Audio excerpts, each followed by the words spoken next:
for making this possible. I really appreciate it. So my name is Taylor Runkles. Some of you might know me, some of you might not. I think I see some familiar faces, and so it's good to see those who I've met and worked with before. Currently, I'm a therapist in Lancaster County, Pennsylvania. I was working at Caron up until April 2022, and then decided to do some private practice work. And so, but I'm still doing boundaries work. I think it's one of those things that you start and you just never finish. And I want to really disclaim this by saying I would not consider myself a boundaries expert. I don't know if I'm an expert of anything, but I am one more person along on this ride that we call life, trying to figure the boundaries thing out. And so some of this you might hear me say and completely agree with. Some of it you might be like, oh, Taylor, you're missing the mark there, and that's okay. And so hopefully it's some good information that you feel like you can take with you. I am really open to questions and interruptions throughout the presentation. So if something comes to mind, feel free to take yourself off mute or feel free to put it in the chat. I do have some wonky technology here, so I'm going to try to make sure I get every question answered or every comment read and processed and that sort of thing. But if I miss you, I don't mean to miss you. And so feel free to take yourself off mute and share, and I'll definitely open it up. That said, for this point in time, if you guys don't mind staying muted, that would be super helpful, just so everybody can hear what's being said. So we'll go ahead and get started talking about setting healthy boundaries. And I think, like most things, it's really important. First, I should say, can everybody see my screen? Can anybody just thumbs up that? All right, cool. I think it's really important to talk about what healthy boundaries actually are. I know when I first started doing boundaries work and people would be like, set a healthy boundary, I really didn't know what that meant. And I think a lot of that has to do with my family history growing up in a family system that had a lot of substance use disorder in it. Boundaries weren't this thing that was really taught. It's Sorry, not like getting my stuff. Just a reminder to stay on mute if you can. That would be very helpful. But yeah. Did anybody have a question? I'm sorry. All right, I think we're good. So I think it's really important to start with that basic definition of what healthy boundaries are. The first thing that I've heard, this is not really an original idea for me. This is all kind of stuff I've researched and found in books and collected along the way, is that boundaries, especially healthy boundaries, teach other people how to treat us. When you start to think of boundaries like that, it starts to make a lot more sense, and it starts to kind of put that idea in your mind of like, oh, okay, this is how I can set a healthy boundary, and this is why they're important. If I don't tell somebody how I need to be treated, they're going to make assumptions about how I need to be treated. And we know what assumptions do. Healthy boundaries are also meant to preserve relationships and build trust within ourselves and with others. So often we do have to set boundaries with ourselves as well. If you're anything like me, I struggle with setting boundaries with myself, especially when it comes to things like spending money or eating the right foods or, sleeping in, things like that, getting exercise. I'm like a toddler. I know that when I take a walk during the day and like get some fresh air, I feel better. But every step of the way, I'm stomping and I'm like, I'm not having any fun with this. And it becomes really easy to convince myself that I don't need to do the things that actually make me feel better. And that goes with others too. So, we can get kind of that high when we're taking care of others or practicing those rescuing behaviors. And we forget that those actually hurt us in the end. And so part of a trusting, loving relationship with ourselves and with other people is having these boundaries so that we can stay out of resentment. So that's the next point. They keep us out of resentment. That's a Brené Brown thing. We'll talk about her quite a bit today. But I think that, anytime we don't set a boundary, we kind of make ourselves in this, like, we put ourselves in this in-between world where we can either be upset because we've extended ourselves too much, or things could be okay. It's kind of a risk. I know for me, I'm very introverted, and I used to be very quick to just kind of say yes to every plan. Do you want to come out? Do you want to do this? Do you want to do that? And I would get to, let's say it's a party, I would get to the party, and then I'd be mad the whole time I was at the party because this person invited me and was having a party. Meanwhile, I needed to be mad at myself. Another way we can look at this, my qualifier, the person that is most directly connected to me with substance use disorder, is my sister. I have permission from her to talk about stuff, but I would give and give and give to her, financially, otherwise, and then I would get mad when she didn't spend the money how I wanted her to spend it. It's not my business how she spends the gift that I give her. Some of you might be like, oh yeah, I feel that. I know what that feels like.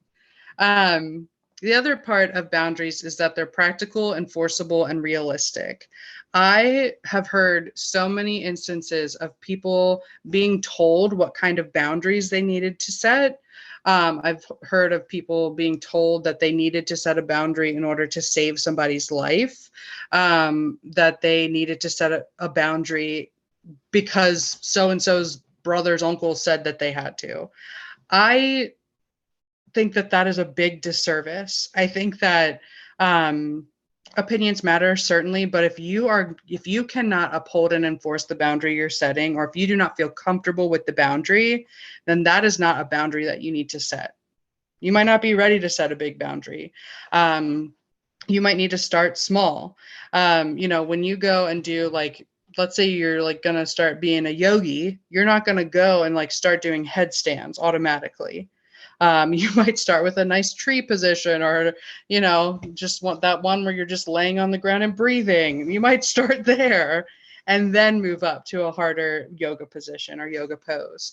And so I think sometimes we can push ourselves too hard to set really big boundaries when we're not quite ready. However, I will say that sometimes we do get to a point really fast where we are very ready to set a big boundary. And that is okay too. What matters is that you are listening to your intuition. The other piece about healthy boundaries is they are 100% about us. If we go into this setting boundaries journey and we expect that our boundary setting is going to make things wonderful for the other person in our life, or especially when it comes to substance use disorder. Now, I've worked with teens and children and young adults my whole career, and I've never seen it happen where a parent set a boundary and that teen was like, this is the best thing ever. Thank you so much for setting this boundary. I love it. Absolutely not.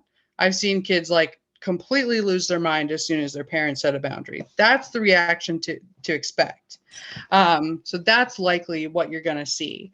That's why it has to be about us. If we set a boundary trying to make another person happy, it's never going to work. Boundary business is not the business of sunshine and roses.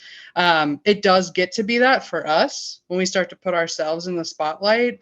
But I would say 9 times out of 10, the other person is not going to be too happy once you start setting boundaries. That doesn't mean that's how they're going to be forever. It's just kind of right now.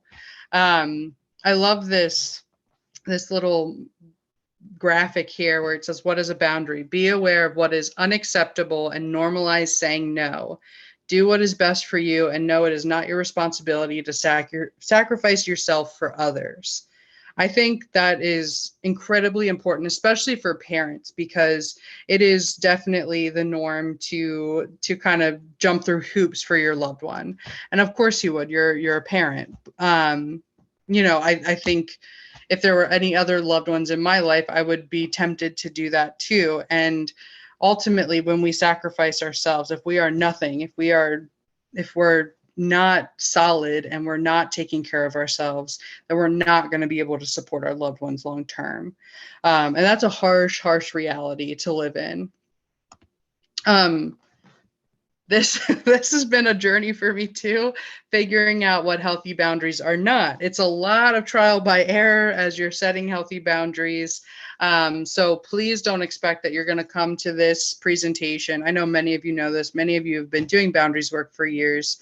You're not going to come to one presentation, leave it, and be like, I am a boundaries guru. I've got it going on. If you are, please let me know, because that probably means I said something really like correct for once, but I doubt it. So you're gonna have moments where you fall down, scrape your knees. What matters is you keep getting back up. And so healthy boundaries are not unspoken rules. As a person who does family therapy with many different kinds of families, I can say that most families have very strange unspoken rules. We kind of carry these things with us down through generations, and it's like, we don't talk about this, we don't talk about that, or we make up a boundary in our minds. I'm very good at doing this with my amazing husband. I feel so bad for him because I'm the queen of, like, in my mind being like, this is what I want to do today and this is how I'm going to make it happen, but I never have a conversation with him about it. And so Saturday comes and he's like, oh, I thought we could do X, Y, and Z. And then here I am being like, well, no, that's not what we had planned. And by we, I mean me. So we have to get rid of those unspoken rules, and we have to get rid of the idea that people are going to read our minds. They are not going to read our minds. We have to be clear about what we want and what we need. And it's okay to be clear about what we want and what we need. In fact, the more clear we are, the healthier our relationships will probably be. So that's the second point, expecting people to know your boundaries and how you want to be treated without talking about it first.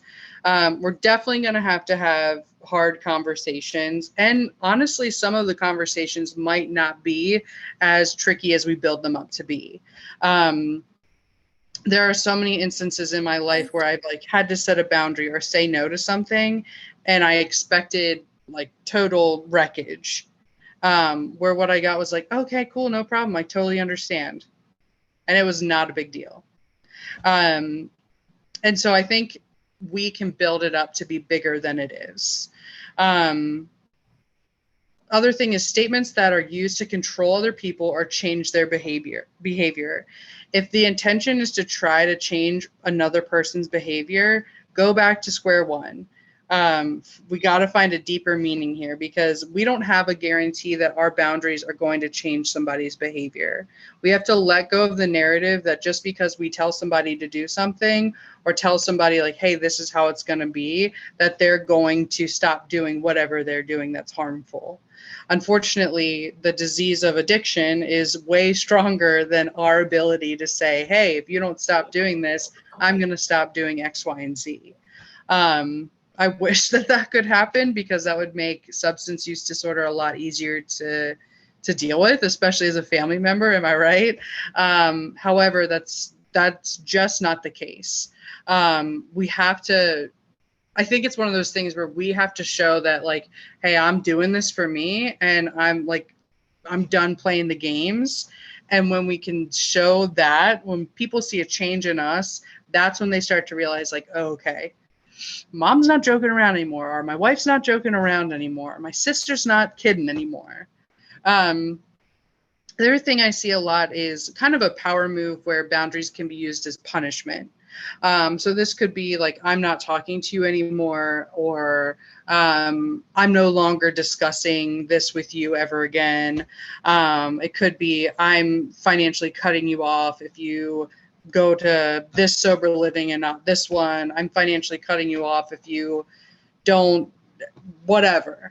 I think that if we're trying to punish somebody for navigating the recovery world, that can create a really toxic cycle. Now, it's very different if we say, look, this is what I'm willing to support, this is what I'm not willing to support, and you can choose what you want to. That is very different than actively trying to punish somebody. The other piece of this is that boundaries are really not up for debate.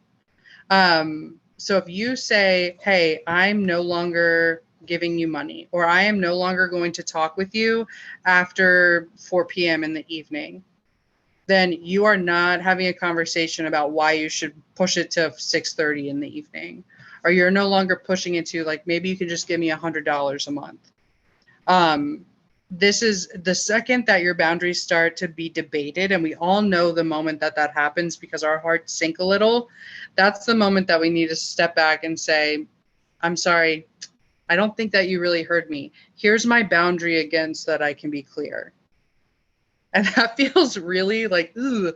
But one time, so I've worked with like a lot of kids in my life, and one time I had a kid who she would not get off the floor, and we had to go somewhere, and I stayed with her and I told her to get up. We were talking for 2 hours. Get up. And she would try to debate me. Nope, we're not having that conversation. I just need you to stand up. It was an act in patience for sure, and I really had nowhere to go, and I was getting paid for that 2 hours, so that made a difference. Because you definitely don't get paid when you're dealing with your family members and they're trying to test your boundaries. But my encouragement to you is stay persistent. I think we get stuck in these little traps a lot. And it's very easy because most of our loved ones are super charming and enticing, and they know how to push our buttons and they know exactly what to say. And so expect that your boundaries are going to be tested. Expect that they're not going to be well received. And expect that many people will not understand them, and that's okay. They don't have to. I think historically, when I've done this type of presentation, I've talked a lot about how it's okay to like have these very long conversations with your loved ones about why you're setting the boundaries that you're setting. And what I've learned through experience is that sometimes the more that we talk about our boundaries and why we're setting it, the more we get stuck in this rabbit hole where we walk out and we're like, why did I even set that boundary to begin with? And we feel like the crazy ones. So I think the less talking, the clear and precise you can be about your boundary, the better. And it's okay to say, this is how I feel and this is what I need to do for me. You need to learn how to be, or you need to process it and go from there. But definitely expect pushback. Before I move any further, any questions about anything I've said so far? You can feel free to take yourself off mute or use the chat. I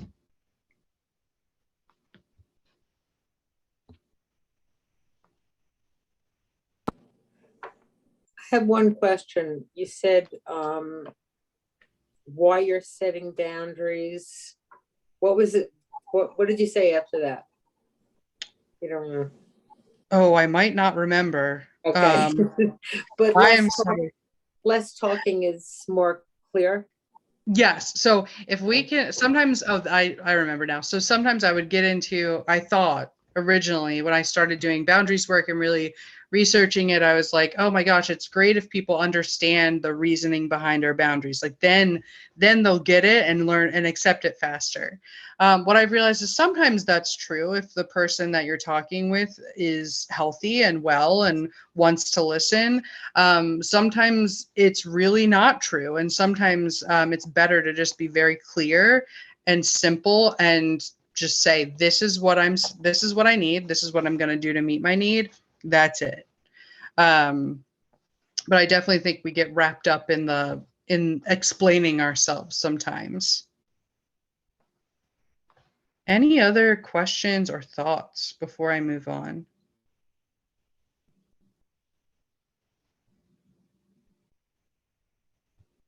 All right. I don't know if you guys know who Nedra Tawwab is, but she is one of like the best people to follow when it comes to boundaries stuff. And I do have her book at the end of this presentation, a picture of it. But she is kind of, I consider her like the queen of boundaries. She's who I follow. She's wonderful. She has a great Instagram account that I feel like always kind of keeps me in check. Just when I start like being like, I'm good on boundaries, she posts something and I'm like, oh my gosh, I'm never going to be good at boundaries. So I really encourage you to follow her, or just get her book, Set Boundaries, Find Peace. It's very good. And she just covers a lot of great stuff. But on that, she talks a lot about like signs that you need boundaries. And I think what I want to make sure is very, very clear is that substance use disorder creates an environment where boundaries are disrupted. So you might have a family system or be a person who's always had good boundaries, and all of a sudden, because of your loved one's substance use disorder crisis or their recovery process or what have you, you find yourself not having as great of boundaries as you thought you did. That is completely normal, because of the way that substance use disorder functions. It's a disease that needs to have people disrupt their boundaries in order to thrive. And so if we can think of it like that, I think that it takes some of the pressure and shame off of us to be like, oh my gosh, I can't believe I did that. I can't believe I gave them money again. I can't believe this happened. Of course you're going to do that. That's the function of the disease. But some things and signs to look out for that I think are really important. And, if you need to take a picture of this, put it on your fridge, whatever. But things where you can kind of check yourself, the red flags, I should say, are if you feel overwhelmed, if you feel resentment towards people for asking for your help, that's a big one. If somebody calls and they're a friend and they're not even like involved in the situation, and they're like, hey, I could really use some help picking out something for a gift for my loved one. And you're like, here we go again. I can never get a break. I'm always being asked to help people. That's a good sign that something's up with you. You avoid phone calls and interactions with people that might ask you for something. If you find yourself avoiding sticking your head in the sand, that's a good sign that something's up. You make comments about helping people and getting nothing in return. If you find yourself kind of saying these things out loud, or somebody else points it out to you, that's definitely an important thing. You feel burnout. You frequently daydream about dropping everything and disappearing. That is definitely a big one. I think when substance use disorder crisis is going on, it can feel really dreary and really overwhelming. And you have no time for yourself. If you don't have 1 hour for yourself every day, it might be time to start looking at some boundaries and what you can do to carve out that time. And that could include boundaries with yourself too. I mean, I know for me, I am the type of person who would really work through lunch. That was a big thing that I always did. And I know that seems so trivial, but especially when you're working in the mental health field, the substance use disorder field, any field really, taking that break in the middle of the day is really important. Even if it's just to go walk outside. But these are some good signs to look out for. I think that's something that's often missed with setting boundaries, because you're not going to just go out and be perfect at this, like I said earlier. And so having those red flags to look out for can really help so that you can continue to reassess. The other piece of this is you might try to set a boundary and it just doesn't go as planned. It just doesn't feel right. And so paying attention to these red flags can help you kind of understand whether or not the boundary's working for you, which I think is crucial. Here's a fun graphic that I found. And this is just a good reminder that boundaries are for and about you, not another person. When we set healthy boundaries, our brain, our minds do tend to get healthier. When we are able to kind of start saying no and stand up for ourselves, stand up for our inner child, we are going to start to feel a little bit better. This isn't instantaneous. It's not like you're going to set one boundary and be like, I am changed forever. I'm good. Sunshine and roses here on out. I wish that were the case, but I think that there is some sense of relief. especially when we can set boundaries with people that we know are going to receive them well and kind of get that that self-efficacy built. I think that can be a really good tool to use too. So it could be, let's say you're in a recovery-based group, you have a best friend, whatever, you let them know that you're doing boundaries work, and you set a boundary with them. And you start to see, hey, it's okay if I set boundaries. It's okay if I say, no, I can't bring the covered dish to this potluck this weekend. It's okay if I say, hey, I can't go golfing with you because I want to take some time to myself, whatever it is that you need to say. But it can be helpful to kind of build those small boundaries and then go from there. What's important, though, is that the more that we try to set boundaries for other people, the more that we're just not going to have a healthy mindset. We are going to be so consumed and so anxious and so wrapped up in what everybody else needs that we are going to be nowhere near where we need to be. And so I think this is another important one too. It's huge to know that just because you set a boundary doesn't mean that the people in your life are going to be happy about it. I know I keep saying that, but that is probably the most important thing that I've learned since I've started setting boundaries, or not setting boundaries, but learning about boundaries. Another thing that I think is very, very important is understanding the different types of boundaries that exist. Because there are many different categories, and some of them we just don't really think about. And so with this, as I'm talking through this, I want you to think about not only the boundaries that you might need to set with other people, but the boundaries that you need to set with yourself as well. And so when we talk about the types of boundaries, there are about 6. I think what I've learned is that for the most part, most of the research says that there are 6 categories: financial, emotional or mental, internal, physical, verbal, and sexual. And so we need to kind of to break each of these categories down can be important. And sometimes there are categories that we can start with that are really easy. So you might say, like, physical boundaries, easy for me. I have no problem telling people I don't want them to touch me, I don't want them to hug me, whatever. I'm good with that. On that same token, though, sometimes we forget about privacy, right? So sometimes we invade other people's privacy. That was my specialty when I was going through, when my family was going through our substance use disorder crisis. I was very good at invading privacy. I'd be the first to be like, don't touch me, don't hug me, I don't like affection. But I was also the first one to be like, I'm going to go through your phone when you're not looking. I'm going to track where you are. I'm going to go through your stuff. I was like a sister detective, and it did not bode well for my relationship with my sister. Again, this is about trust, right? And so if I'm going through somebody's personal things, I'm doing it because I'm scared. So my intentions are good. I don't want anything to happen to my loved one. However, ultimately what that does is destroy the trust that I have with my loved one. So they're not coming to me when they genuinely have an issue. They're not coming to me when they need support anymore because I'm not a trustworthy person. Now, this was many moons ago, and my sister's in recovery and doing very well, but we've been able to talk through that and how much I actually hurt her because my boundaries were not good.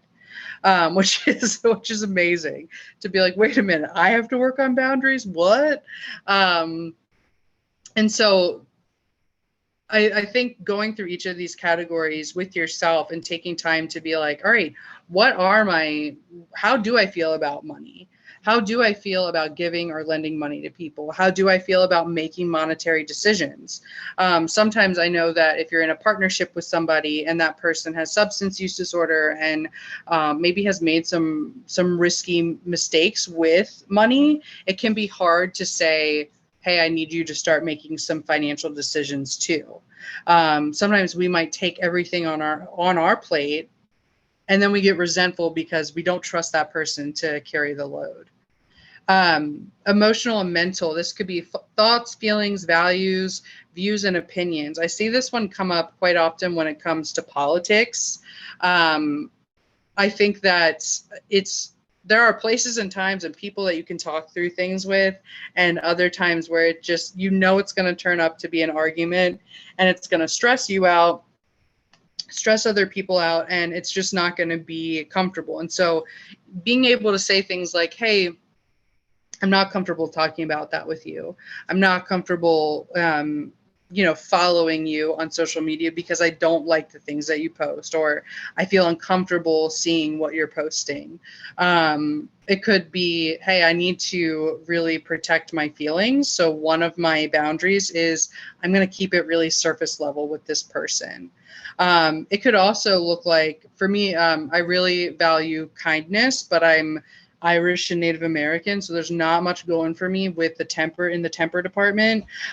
So I know for myself, I really value kindness. However, I do need to take some space sometimes if I'm in a heated discussion, because I don't want to speak out of kindness, or I don't want to speak out of turn and not be kind to somebody. It's okay to disagree. It's okay to say what you mean and mean what you say. Just don't say it mean. However, in my family, we can get pretty mean. So I think being able to set those boundaries too, and kind of say, this is how I'm going to act, and this is what I need to do in this conversation. Even opening the door and saying, let me know what you need in this conversation if it's a tough one. This could also mean, I hear a lot of debates, especially among the teen population and their families, where teens will say, marijuana is fine now, it's legal, you need to relax, it is what it is. And their parents are like, I don't feel that way at all, and I'm not okay with you experimenting with it in this way. I think it's okay to kind of say, look, you're living in my house, I'm paying for your food, I'm doing your laundry, I'm really taking care of you. I kind of get to call the shots on what's brought into this home. I'm also responsible for you, so unfortunately I get to call the shots about what goes into your body. Those are kind of scary boundaries, I think, that parents can kind of wade into, but ones that are really necessary. We have to toe the line. And so I know we talked about physical space, verbal, how others talk to us, how we talk to others. I think setting a boundary of like, we're not going to yell at each other. If you start yelling at me, I'm leaving the conversation. Or if I feel like I'm going to yell, I'm going to take a 5-minute break. It also could be, let's say there's a friend who constantly shows up and says embarrassing stories about you, or belittles you, or tells, or, is emotionally abusive to you. It's okay to say, I am not being spoken to that way, so I'm going to remove myself. When you cannot use that language, or not tell these stories, or not behave this way, we can have a discussion. Or we are not talking about serious things unless a therapist is present, because we can't do it. Sexual boundaries, this is giving consent, sharing details, setting limits. I think for the most part, folks kind of get what that is, but they're very, very important, especially in a partnership. And there are things that kind of don't get talked about enough, whether we understand that we can set those boundaries or not. But they're extremely important. And so as you work through, I know I sent the PDF version of this to Corey. Maybe she can get it out to you guys, and you can start working through just kind of the different types of boundaries and what they could look like in your life. And so we know the categories, we know what they are and what they aren't. But I do like to have kind of a step-by-step process to set boundaries. I think that makes life really easy. And if you've heard from me before, you might know this, or you might have done this work.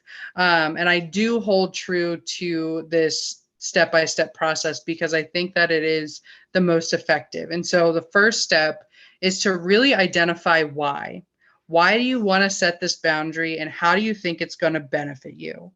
That is such an important question. So often I would go back to parents and I would say, what makes you want to set this boundary? One of them was, I forget what it was. I want my kid to give me a hug every day. And that obviously is like trying to control another person's behavior, and might not be feasible given circumstances. And so when I went back and I was like, let's talk about what that hug actually means, and let's talk about your why. And what it really came down to is that feeling of connection and their desire to be connected with their child, and their desire to have that feeling of family and love with their child.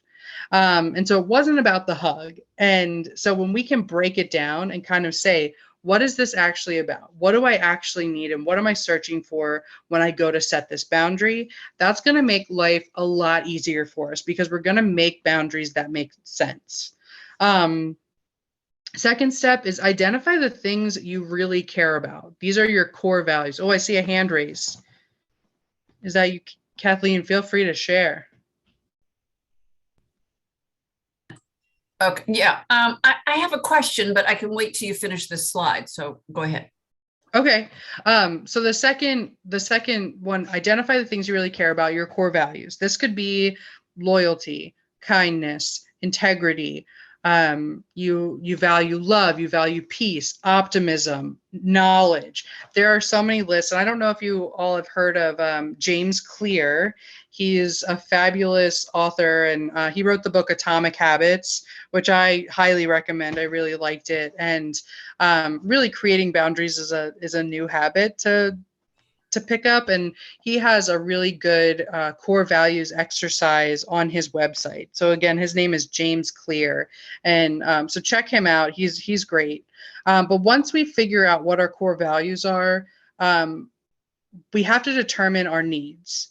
So if my core value is, let's say it's knowledge, what do I need in order to honor that core value and to feel like I'm connecting with that core value? It could be any myriad of things. For me, I read every day, and I try to read at least 100 pages a day and challenge myself, but that doesn't always happen. But I do make time to read every day. And so my boundary is that when I get into bed, I'm putting my phone down and I'm picking up my book. And I don't pick up my phone again. And sometimes my phone might go off or something like that, but I'm not actively seeking out my phone to go on Facebook or text or interrupt my reading process. And so it's my boundary ultimately meets my need and then honors my core value. And when you put it that way, it becomes a lot harder to argue with ourselves. So if I'm like, hey, I really care about knowledge, and so I'm going to read, I start to understand my big why a little bit more. And it makes it easier to keep our boundaries, even when people struggle with it. Even if somebody's texting me relentlessly, or if the cats are freaking out in my house or whatever, it makes it a lot easier for me to stick to what I need to do. All right, Kathleen, take it away. Hi. So I'm finding your comments very interesting, particularly the ones that you said with your sister, where you were the boundary violator. I'm finding myself in that situation with my daughter, and really not quite sure where to go next. She actually sent me a very clear, I sent her a reminder of this workshop today, this morning. And she let me know this email violated the boundaries that she had set via our most recent conversation. And then she laid out the consequences. So, once I get over the I'm your mother kind of ownership of this child, she's not a child, she's 32 years old. I'm thinking, wow, she's really doing good. If she can articulate that, even though I don't like to hear it, but I'm not sure, what am I supposed to do? How do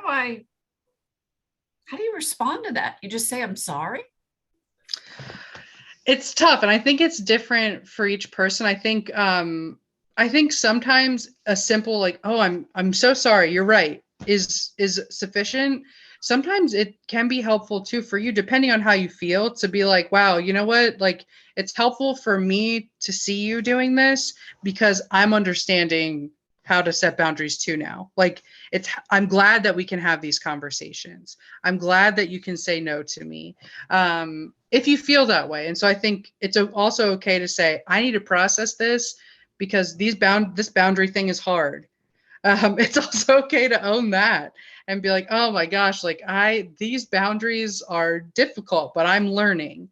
And it's also okay to say, I'm going to take some space with this, but thank you for your message. Whatever it is that you need to say, I think is okay, as long as it's a kind response and it's one of honoring the fact that she's setting a boundary.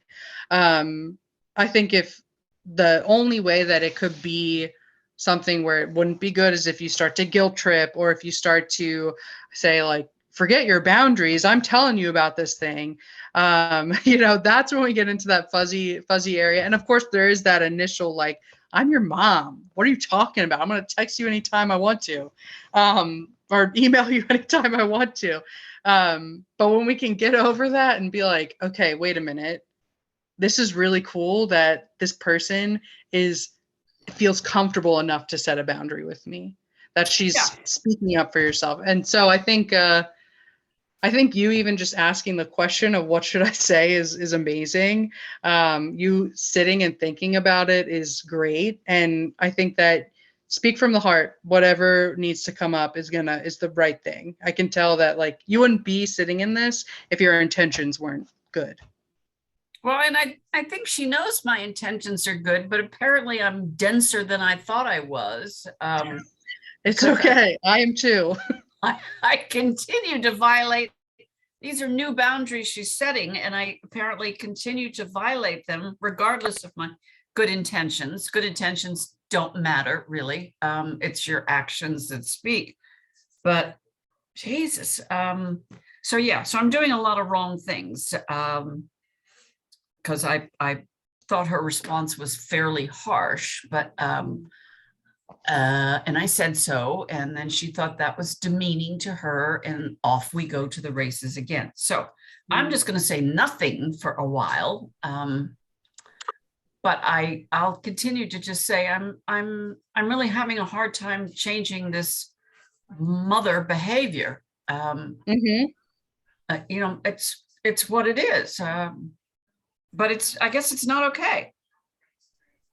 It's so hard though. And I think honoring the fact that it is, you're learning, we have to learn like whole new skills and ways to talk to the people that we love and interact with people. I'm not a mother, I'm not a parent, but I do think that I've had people in my life where I've had to relearn boundaries with them.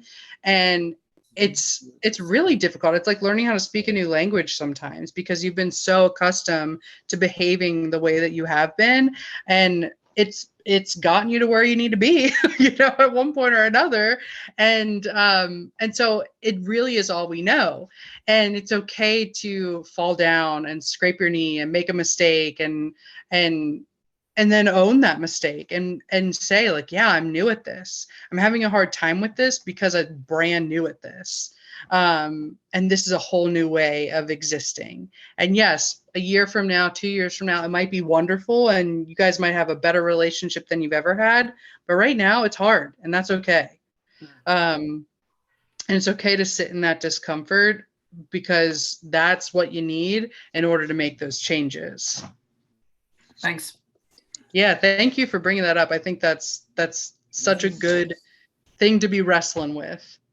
And so when we break down boundaries as like ways to meet our needs, I think that it does become a little bit easier to understand it when other people set boundaries and to understand our boundaries that we set for ourselves. I really loved this meme. It made me like laugh out loud, and stuff rarely does anymore, but it says, trying to create healthy boundaries like, I don't say no a lot. Did I pronounce that right? And I think that it's important to know that, whether it's your loved one who's setting boundaries or you who's setting boundaries, it's a hard, awkward thing. It's not easy. It's not really fun. I don't know too many people who are like, I love this. I can't believe I get to set all these boundaries. Sometimes my teenage guys really like it, but they get a little out of control with the boundary setting. But I remember that this is a new process. It's an uncomfortable process, and it's okay to be uncomfortable. Yeah. And so when we talk about core values, those are going to be your anchors. I think oftentimes we can set boundaries when we're really escalated. So if we're really angry, if we're really sad, if we're frustrated, you know, if a boundary of ours that we didn't know about has been violated, that's when we can be like, I'm laying the hammer down. That's it. I encourage you to not set boundaries in those moments, because ultimately how you feel when you're really angry is probably not how you feel when you're at your baseline. Definitely remember those feelings that you had when you're angry. But I think that sometimes we set these really big boundaries in the heat of the moment. And then 2 minutes later, it's like, oh, I feel better now. I didn't mean what I said. You can have, here's my bank account information. I'm sorry. I'll drive you anywhere you want to go. What do you need? I'm here for you. And then you're like, what am I doing? So using those core values as an anchor can be a bit more sturdy. Our feelings come and go, they change and they move around, but our core values tend to stay the same. And so they're those fundamental beliefs. They help you determine right from wrong, the guiding principles that you have, and they help develop your boundaries and habits. So when we feel out of whack, it's usually because we're not in line with our values. When our intuition creeps up and when we're like, oh God, something's not right, it's usually because we're going against those core values that we have. So that's important to pay attention to as well. When we have healthy boundaries and when we're able to use them and able to work through them, that's usually when we feel most aligned.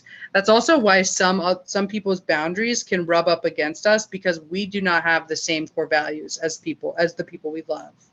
Some of them might be the same, but some of them might be really different. Especially when you look at things like love languages, you know, somebody's love language might be quality time and another person's might be acts of service. I see it happen when people are constantly mark because they're trying to set boundaries and figure it out, but they don't have that communication down to kind of say, this is what I value and this is what I need. And so it's important to pay attention to that. So this is kind of a very simplified way of looking at it, but a 3-step process: identify your core values, identify what you need in order to honor your core values, and develop a plan for meeting that need. It could be something major or it could be something really small. If we go on the basis of my example with the reading, you know, if I value knowledge, I need to be able to read or do research. Okay, how am I going to make that happen? For some people, it's not feasible to read every night. Some people are like, who has the time for that? My God. Other people, it might be. And so it's okay to set a small goal of like, all right, I really value knowledge. I'm going to try to read 1 book a month. I'm going to try to read 1 book a year. I don't care what it is. But make sure that it works for you. This isn't about other people. This isn't about, looking good or kind of meeting the mark. It's about what works for you. I worked with a mom she was fantastic. Her and her son were both really willing to do the work and set some boundaries with each other. And she would like put her feet down on the ground in the morning, and he would be like at her door wanting to have these like incredibly deep conversations with her. And she was like, this is too much. Like I need to wake up and I need to be able to have my coffee and like turn my brain on in order to have a conversation. So we made the boundary of, she really values having some peace in the morning, having quiet.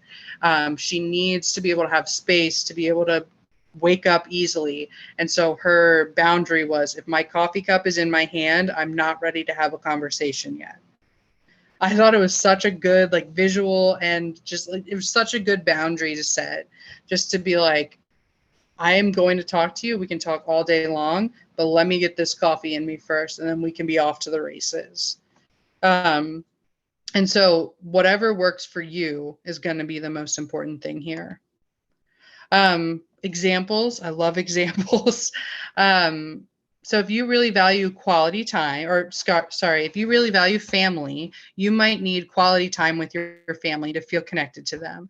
And so you got to express that need for quality time, right? Say, hey, I really need to be able to, I want to feel connected with you guys.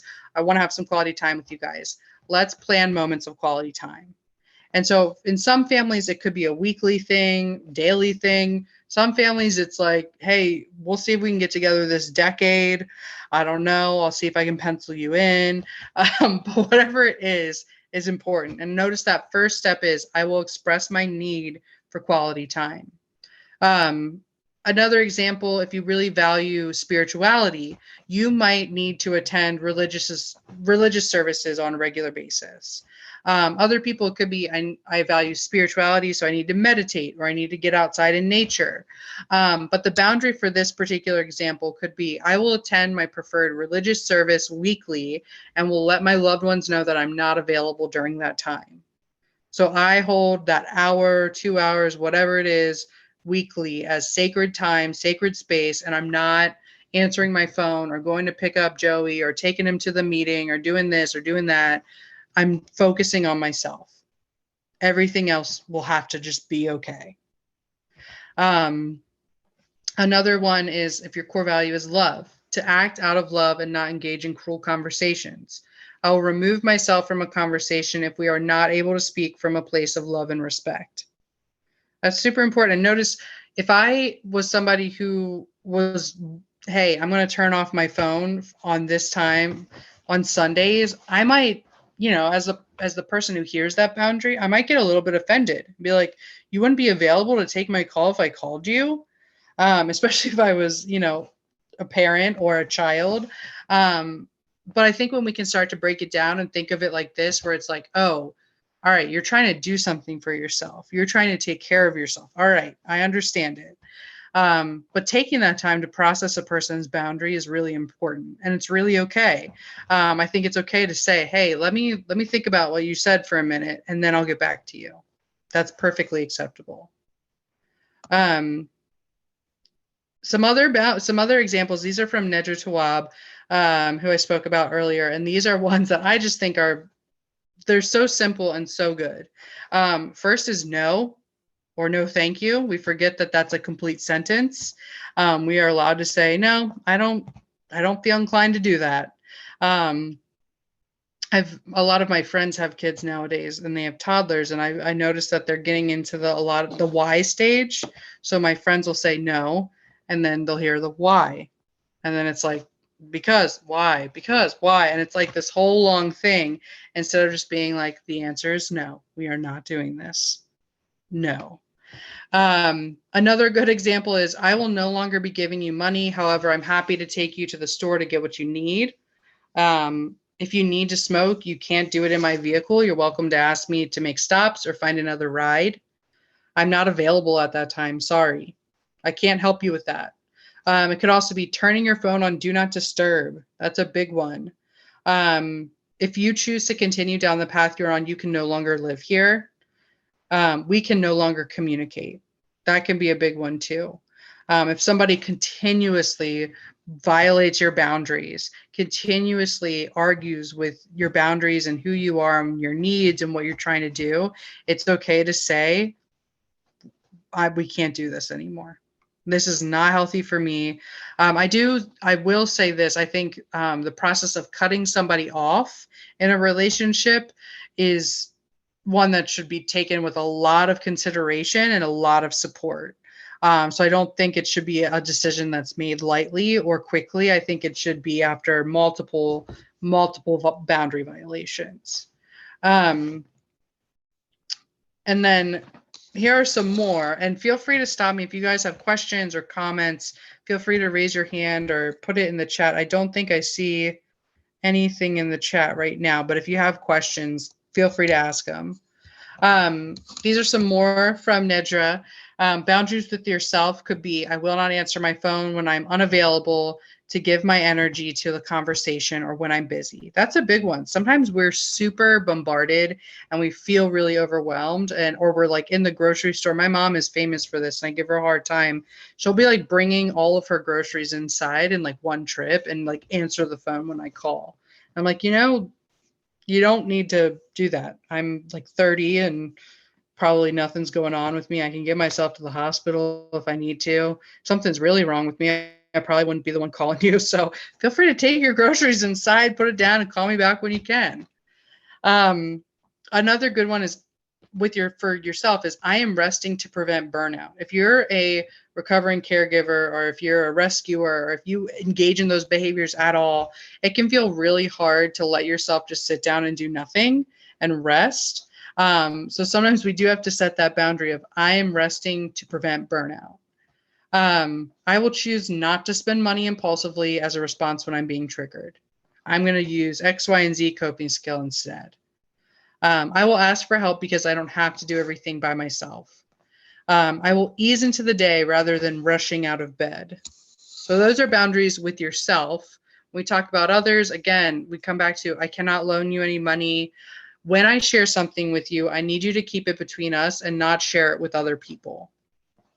I know your advice is well intended, but I need you to listen without offering your opinion. That's a big one. I need you to stop bringing up embarrassing stories about me. I don't think they're funny. Some of these can feel a little bit harsh, but notice how they get the point across. And ultimately, we get to stay out of resentment when we say those things. The person gets what we need, what we're saying, and what we need. Some other quick tips. Well, before I get into the quick tips, any questions or comments about any of these?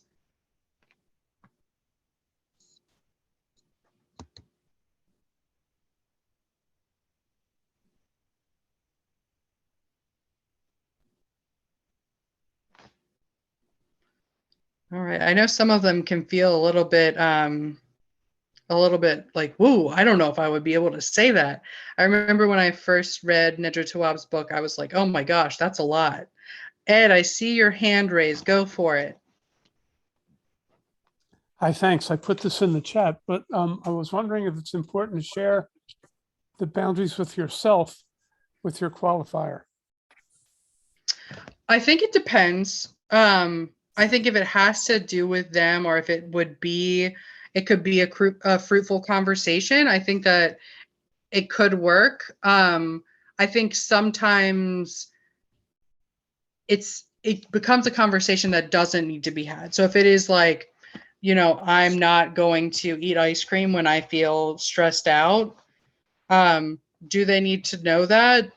I don't know. But if you do say like, hey, I'm not going to answer my phone if I don't have the energy, or if I'm really busy, that totally fine. So I think it really depends on your relationship with them, and what you feel comfortable sharing with them. And I think a good boundary to put in place is saying, hey, I'm working on developing some boundaries and I would like to share them with you. Do you feel like you could hear them and listen to what I have to say right now?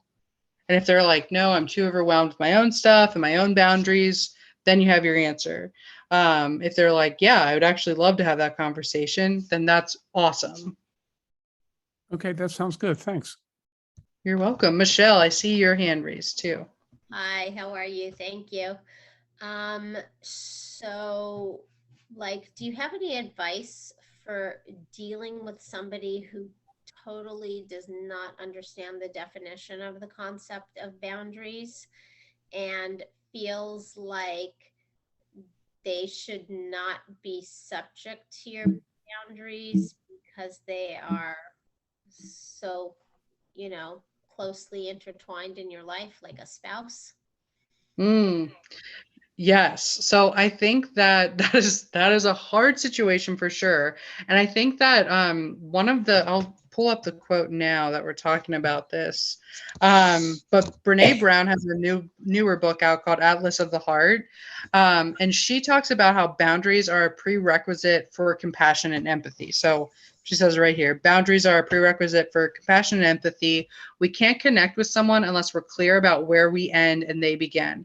There is no autonomy between people. If there's no autonomy between people, then there's no compassion or empathy, just enmeshment. And so I think it's okay to, I would say, hey, you should read this book, Atlas of the Heart. But also, I think it's okay to have the conversation of, look, when my boundaries are kind of railroaded, or when I'm told that my boundaries don't matter, the message I get is that I don't matter. And then I become resentful. And so I don't feel like we're in a loving partnership when my boundaries don't matter to you. And I think that kind of explaining it in that way, where it's like, hey, this is not me trying to keep you out or control you. I might need to have boundaries sometimes so that I can show up as more compassionate towards you, so that I can give you the love that I want to give you. If they continue to not understand that, I think that engaging in therapy with that person, if you haven't already, is important. I think reassessing and constantly assessing, like, hey, look, this is what these boundaries mean and what they mean to me. It can also help to kind of sneak in some stealthy boundaries, which sounds silly, but I think it's okay to start small and slowly build up, and kind of view it, and this sounds like a very trivial word, I'm not meaning to make it sound trivial, but almost like experiment with it. And kind of slowly set the boundaries that feel more comfortable and easier, until you can work up to bigger boundaries, if that makes sense. It could also be inviting that person in to develop boundaries with you, and talk about, like, hey, so we make boundaries with other people in our life. How do we make them separately? Why should we make them separately? And so it sounds to me like there's some, there are some worries about boundaries going on there and what that would mean for your guys' attachment. I don't know for sure, but I think that it's worth exploring with a therapist, or slowly starting to, like, engage in the conversations about boundaries where it doesn't feel so scary. Thank you so much. Yeah, that's very challenging though, and you're not alone with that. I think that it's the people, like, I think I said it somewhere. Yeah, right here is the first bullet point. The people who get upset about you having boundaries are the ones who benefited from you not having them to begin with.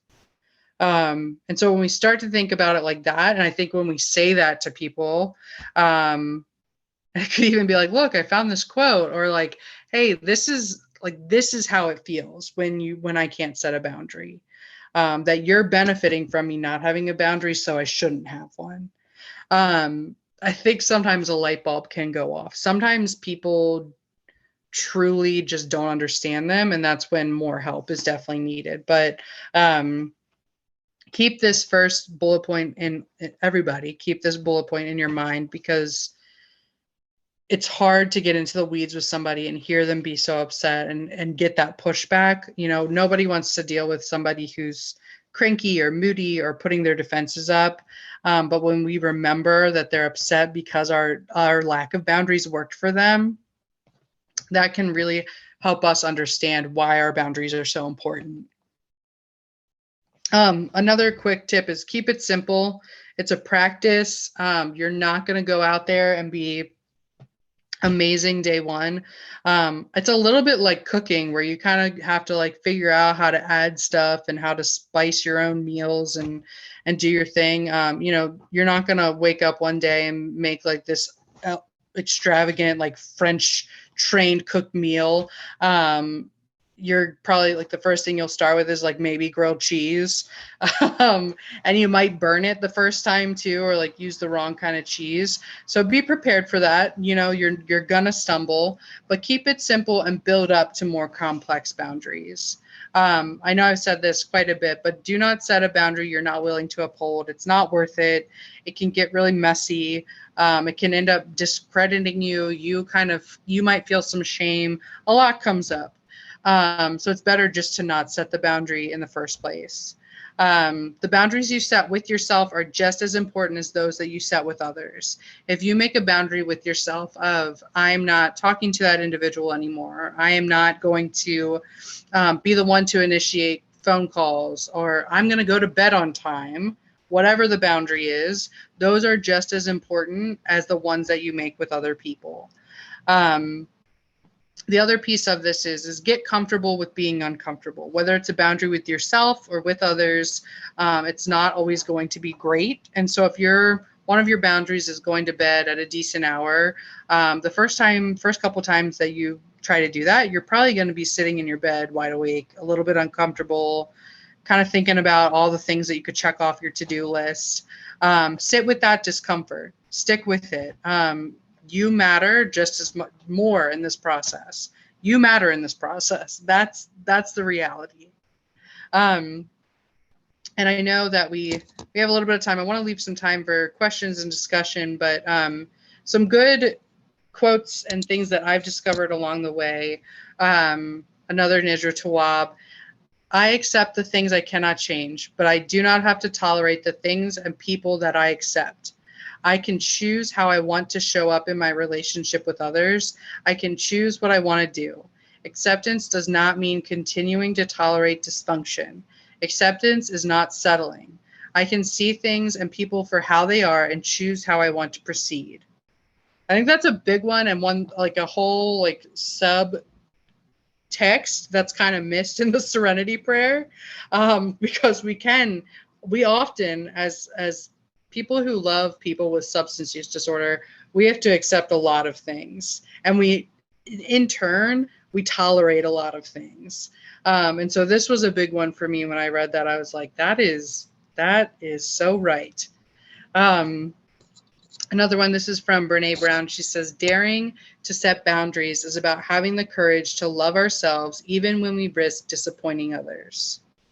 That little person inside of you needs somebody to stand up for them too, just as much as the people on the outside. And sometimes it is worth disappointing other people to make that little person inside of us very, very happy. Two more Brene Brown quotes. I read the one, but as you guys can see, I'm a big fan of her. She says, compassionate people ask for what they need. They say no when they need to, and when they say yes, they mean it. They're compassionate because their boundaries keep them out of resentment. I think that is very big, and I think that it's really important to recognize a lot of us get compassion fatigue when we don't say no. Obviously, I'm not working in an inpatient setting anymore. I'm doing outpatient therapy, but I think a big piece of the reason why I knew I needed to transition to outpatient therapy was my compassion fatigue was really hitting. I was really getting into it, and I think that's because I did not say no to a lot of things. I was not able to clearly ask for what I needed, and it was go, go, go all the time. And so I think that we can really prevent a lot of heartache, a lot of burnout, and stay compassionate and loving when we're able to say no and set limits with people. And then there's the quote here that I read earlier. And here are the books that I really lean on when it comes to boundaries work. I know that I'm sure there's a ton out there. This one on the left-hand side, Set Boundaries and Find Peace. This has been my favorite one. And she actually has a like a journal or guidebook that goes along with it. And I think it's worth it. I really, really love the book. And I think that she just does such a good job of making things really clear. And I know I needed that. Rising Strong is also very good, and so is Atlas of the Heart. And so those are kind of the ones I've leaned on. I'm excited for more stuff to get out there in the boundaries world. Who knows? Maybe I'll write up something one of these days. But that being said, any questions, comments, feelings coming up, anything like that?